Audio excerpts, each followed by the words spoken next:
Job growth in the U.S. was better than anticipated last month. Employers created 263,000 jobs, and the unemployment rate fell to 3.6%. That's the lowest it's been since December of 1969, when the process of measuring unemployment was different. In the final part of our three-part conversation with Senator Cory Booker, I asked him if he credits President Trump with the economic recovery. Look, he hasn't crashed the Obama recovery that started under that presidency, but you know, I have a problem with often the statistics people spout about the strength of our economy doesn't reflect the experience of Americans.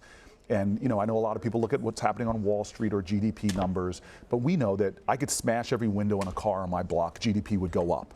What about the well-being of the average person, the kind of idea of shared growth that we should have?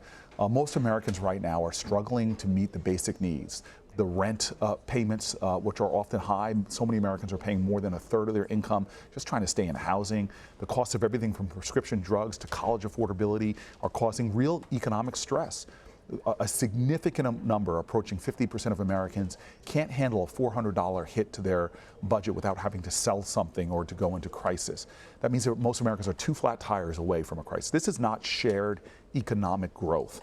And that's why the Trump toxic tax plan that's blown massive holes in our economy, that we may be burning a lot of that right now to burn hot on the numbers that he quotes, but that's causing debt that our children are going to have to pay for, meanwhile doing nothing to stimulate the kind of growth in this economy as if we were investing in infrastructure or investing in directly raising the wages. That's why my plan to massively expand the earned income tax credit is a much better way to go about actually creating more growth in our economy and lifting the wages of 150 million Americans, cutting poverty by a third by returning dignity to work, that if you're willing to work, you should have a living wage. One job should be enough.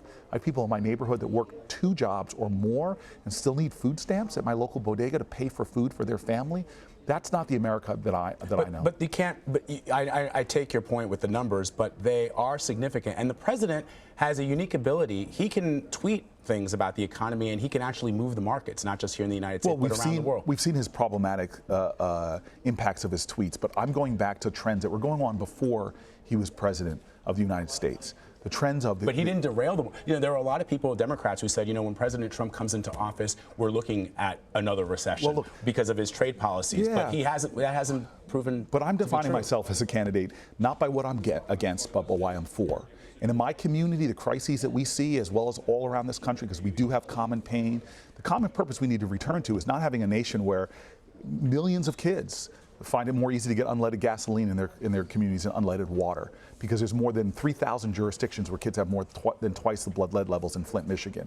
Have a nation that has a criminal justice system that is punishing millions of Americans. We have a system that treats you better if you're rich and guilty than if you're poor and innocent. Or having a nation where you need to work 2 and 3 jobs, so you're not home when your kids come home from school. You're not there to check homework because you're busy working to try to create a roof over those kids. The retirement insecurity we're seeing for millions and millions of seniors, I could keep going through the real data for happening for real working Americans. It's just not working anymore. We do not have shared prosperity in this country. And so I want us to get back to focusing not on what we're against, but what does the American idea, what's the American dream really stand for? And in my father's generation, even if you were working a minimum wage job, you were above the poverty line.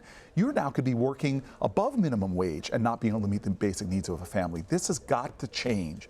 There's a way that we could have that booming numbers you're talking about and shared prosperity, where the deal of America, the promise of America, works for every family, of shared prosperity and economic justice, as well as economic opportunity for all.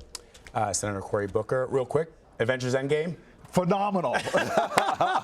Yeah, right? It was such important to me that it actually came out on my birthday weekend, so I took a little time out with my girlfriend to watch that movie. Your girlfriend being Rosario Dawson? I'm a very happy You brought man. it up, I did not. Gotta ask you. It's good to be on. I'm glad people now know we're not the same person. I know. I think people are going to be looking at our heads and they're going to be wondering who's interviewing We here. did grow up. Different states, but about a mile from each other. I know. I grew up in Japan. You're from Old Japan, which is literally like the town right across from my high school football team. Could have beat yours. Where did you go to high school? I went to Old Japan High School. Oh, so I went to Pearl River, which is like in Orangeburg. I know. We played Pearl River in soccer when I was growing up. That's so amazing. Yeah. It's so good to have you here. So thanks for I want to come back. I really love this platform. I'm going to hold your team to that. Yeah. They're sitting over there. Wrap it up. Wrap it up. Thank you, Senator Booker. Thank you very much. Thank you very much. Appreciate you, sir.